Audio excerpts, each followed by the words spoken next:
Market price QLED TV, Samsung এর QLED TV 75 ইঞ্চি। এটা market price আছে 2.5 লক্ষ টাকা, আমরা বিক্রি করব মাত্র 1.5 লাখ টাকা। ভিডিও দেখে আসে 1,40,000 টাকা। 1,40,000 টাকা। আচ্ছা, এটা হচ্ছে 75 ইঞ্চি কিউএলইডি স্যামসাং এর। এবার সোনি 65 ইঞ্চি টিভি, এটার দাম দিচ্ছি আমরা 80,000 টাকা। সোনির 65 inch TV, 4K TV. 4K TV. আচ্ছা, একদমই নতুনের মতো কন্ডিশন, এটাকে যেটাকে বলা হয় বর্ডারে একদম ন্যানো বেজেল বর্ডার সনির।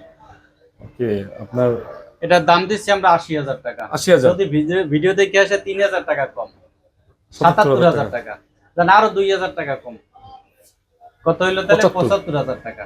স্যামসাং কিউএলইডি টিভি 55 ইঞ্চি বর্ডারলেস কিউএলইডি, জি 55 ইঞ্চি বর্ডারলেস। এটার দাম দিচ্ছি আমরা 62,000 টাকা। স্যামসাং এর ডিসপ্লে তো ভাই অসাধারণ নাকি ভাই? অসাধারণ। বলেন তো ভাই এটা কত? এটা দাম দিচ্ছি আমরা 62,000 টাকা। যদি ভিডিও দেখে আসে 60,000 টাকা একদম বরাবর। 60, হ্যাঁ, সারা 55 Q70A কিউএলইডি। জি, কত হচ্ছে? 60,000 টাকা। 60,000 টাকা।